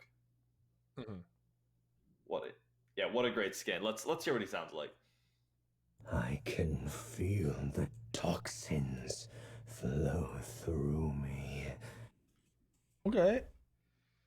Scary and gross. I like it. I like how it's little. He's a little more. I just don't like his the helmet. Subtle. You know, he's not like a crazy mask thing. It just doesn't crazy villain like that. I guess his head's so small you can't see the detail and it looks weird. I agree. It's much more sinister because there's that calm to it, which is unsettling in a way. So next up, we've talked about it. We've teased about it a little bit. We have the Cleanliness versus Godliness Battle Pass. And the first skin we're going to show off, is Deliverer Nemesis. The best name or theme for a battle pass outside of a crossover I think we've ever come up with.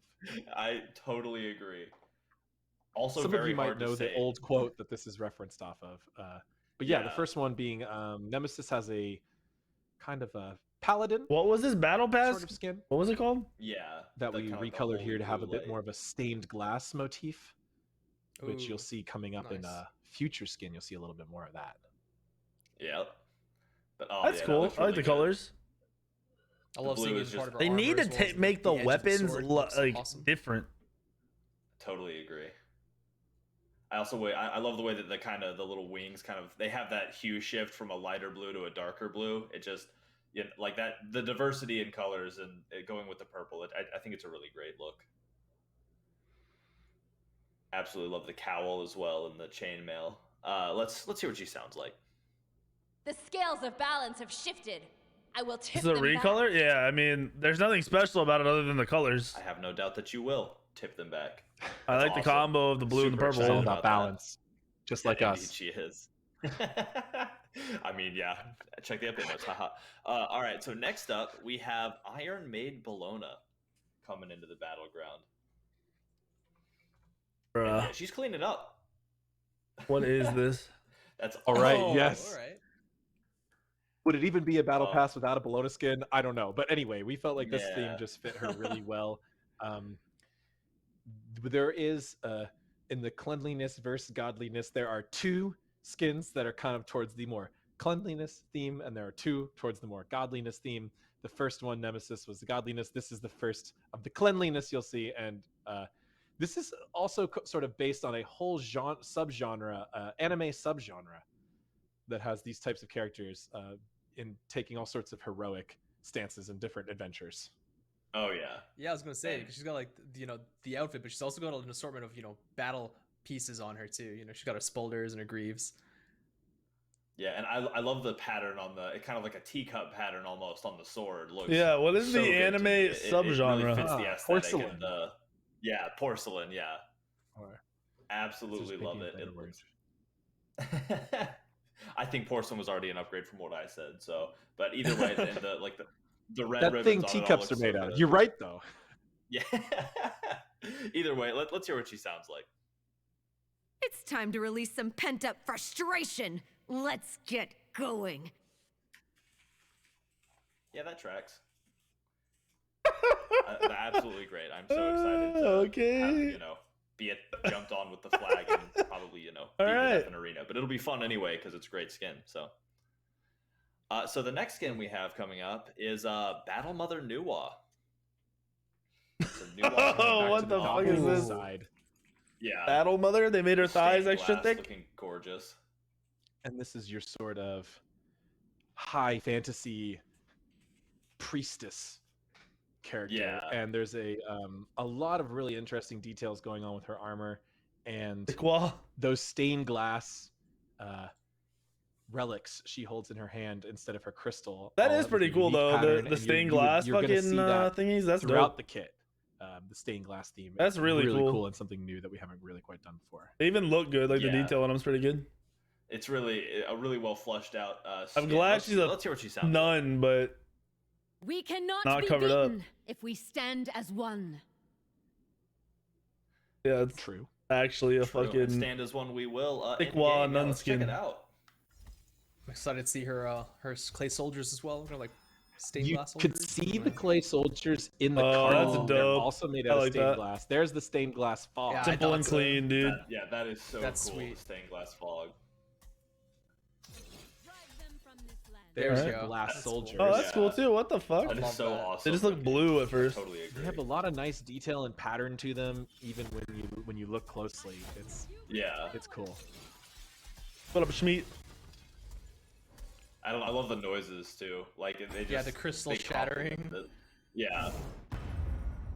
You're also seeing a good bit of like holy magic mixed in with the 3 projectile and the ultimate beams coming down.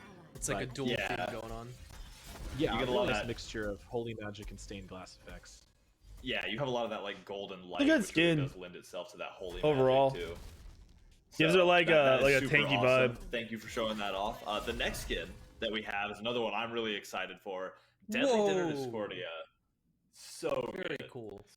This is a really Yeah. this was just a very unique take on this whole theme. You know, we had this theme. We knew we wanted to do something a little more like the Bologna skin and the Nuwa skin. Those are pretty straightforward. But we wanted to where do the something fuck a little the more original, Discordia something unique, idea something come to from? Smite, something that people had never seen before. So we took this type of Oh theme, damn. applied it to Face is kinda creepy, Discordia dude. to make a sort of cyborg robot that has the the It's maid pretty cool, visuals honestly. with the cleaning tools and Yeah, the tool, the porcelain and fucking patterning like fine china. Wait, what is that's not a But then it tool? also has That's some terrifying. combat Yeah, capabilities. she's as got the well. knife and the fucking. I don't even know what that It's is. really She's cool. got Yeah. Spinning I can blade. guarantee Yeah, you I've this not is. seen I this mean, one. I ain't This seen is- anything Butcher's like cleaver? this in any other video game. That's for sure. This is a really Yeah. unique endeavor, and shout out to our concept art and art Yeah, team, the just face is brainstorming team, weird. coming up with something. I think it's because the Truly, color truly is unique. full like I that totally fucking agree. off The blue clockwork instead of white porcelain mixed in. thing is just it's such an aesthetic. I'm super excited. Let's How hear what is she the sounds teapot like. I wanna floating? hear How this. wouldn't it be floating? This whole place is a mess. No worries. Nothing my 6 arms can't handle. That's such a Discordia attitude to have too. That very much is. Okay. So let's see what she's got. Like the autos, cool color. I love the color. Oh, they're like a doily. That's pretty cool. I don't really like the design, but it's Like a cool. magically I like the little how dusted they look doily. bouncy, not the big one. It's so fancy. Look at Yeah, all those I patterns. love the little. Yeah, They crashed it. Oh, super cool. too fancy for Okay, us. we've been running the Yeah, it game was too too- it long, was- probably. It was too fancy. Yeah, that's usually what happens there. So But that that skin is a- does have a VXG as well. Yeah, but I believe. we're gonna have to. But we don't get to see it. I Fuck guess. you. So You shouldn't even have told us. Super great. I'm super excited for it. And those are parts of, like I said, the new battle pass, the cleanliness versus godliness battle pass. So y'all better look out for that because it's gonna be so nice and so fire. So next up, actually, we have a little bit of a returning. The Teenage Mutant Ninja Turtles are making their way back onto the battleground. So the What? skins from They're the just battle letting pass are people gonna have be a making chance their at way these skins back again? It's kinda for, fucked up. Purchase in the game, so you can look out for those coming up. You can get. I those bet if you missed you them in the battle contracts they pass. signed And I just think that's with really exciting Nickelodeon and with because, I mean, I Netflix, love those the skins. I all of use these them battle all the time. passes I are gonna love come Teenage back. Mutant Ninja Turtles, so I grinded for I them, bet but, you they re-release if you like again, 3 missed them times or each. weren't around and weren't able to finish that off, they will be coming back, and you will have a chance to get back at them. And But why? Because they make that money and they actually make it comes look with a better little something for extra. Now it's not coming with this update. these companies. It will be coming later. but Krang is hunting them down, and he's making his way towards the battleground. Well, is that Shing 10? That is so intimidating. Is that a Shing 10 skin? The red eyes and the that is sweet. And, I love it. Yeah, it is so sweet. I love it. It's also kind of gross a little bit. Admittedly, Krang's a little slimy looking. Oh, that looks pretty cool in the game. That's pretty cool skin. Krang Xing Chen, by the way. Xing Chen, gotcha. Krang Xing Chen. Oh, that's sick. Continuing to expand our Ninja Turtles universe skins, which we, might even be able to continue to expand like we have been with some of our other crossovers. So, just because you missed something or there was a character that we didn't originally launch that you might want, you just gotta keep up with us. Krang, bruh. Avatar characters came back. Ninja Turtles characters came back. We added characters after the fact. We're still adding characters. So a lot of really cool stuff with the Smite crossovers, even outside those battle passes. Yeah, his we're large, never giving up creepy smile is just the best thing.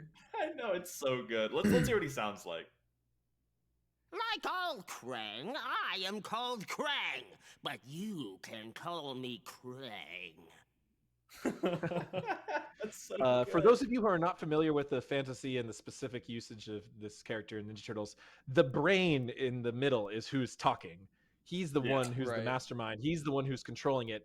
The suit, the man is more of a mech suit that he controls to leverage himself across the battleground and such. Yeah, you can see that with the. You guys never seen this? Is really well done. You guys not watch Ninja Turtles? That like jittering effect. Let's take a look at it. What the fuck? They made him walk weird. Oh, that's dope. They made it walk like he's a fucking. What a good looking. I love that walk animation. Okay. All those look good. Oh, his hand. The hand axe. That's sick. Yeah. The one looks cool. Battle suit is known for a few things. Okay, this is really good. He's kind of. This is a really good skin. What the fuck? Swiss Army knife of tools. He has some gadgets and stuff.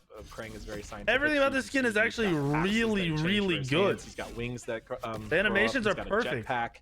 He's got laser eyes. Like, look at that. Laser eyes. Mechanic from the boss fights. If you fought Krang in any of the other Ninja Turtles games. Oh and yeah, of course, dude. Okay. He's got the old this is an spinneroo. insanely good skin. Awesome.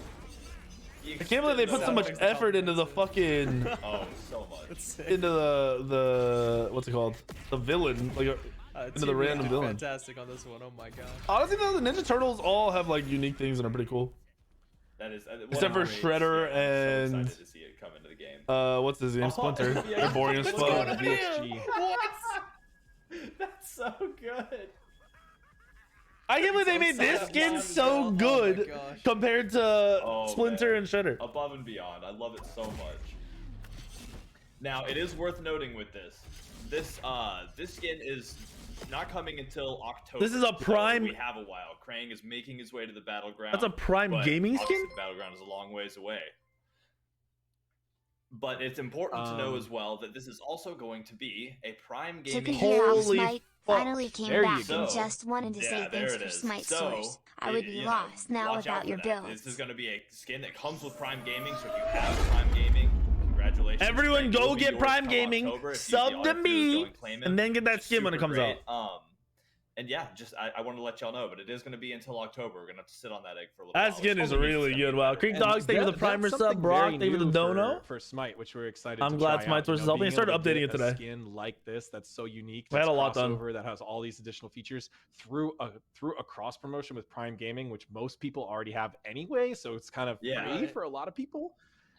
That's really interesting. That's really new. I'm just interested to see how that goes for how players feel about it and how businesses feel about it, and also showing it off so early, which I think is really exciting. Like, I know we don't usually show off stuff this early, but we were just so excited about this one. We just had to get it out there. We couldn't not. Krang is on his way. It's just gonna be a little while. It will be, but let's jump back. Let's take 2 steps back. Let's finish looking at Discordia. I was sad she left. I was watching it, so we're back. We got Discordia back. With the doilies. I'm really glad we are able to get back and look at this. I agree. Oh, the lace effects, so awesome. Very cool. We got to see the ultimate and the special emote. I agree. Yes, the special emote for sure. Teapot's pretty good. Oh my gosh, big spinning teacup. Teapot, that's Yep. It has that so they should have saved something like that for a Beauty and the Beast theme. If they ever did that. Yeah? That's a nice detail. Oh, bye, Odin. Oh, got the chain. Oh, the teapot sound. That sound is so good. Steam. That is so good. Oh man, Ryzen does such a good job with the details and shit in most of their skins. Kind of cracked compared to other video games. Yeah, let's check that out.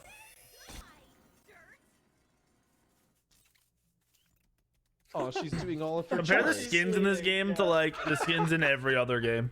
I love that. It really every single other game, especially other MOBAs. Dusting. Yeah. Oh yeah, she's using all of her arms. That chop technique is perfect. She's like a pro chef. It is. Oh, that is so great. I'm glad we were able to hop in and see the rest of this. This is such... I'm so excited for this skin. I love Discordia.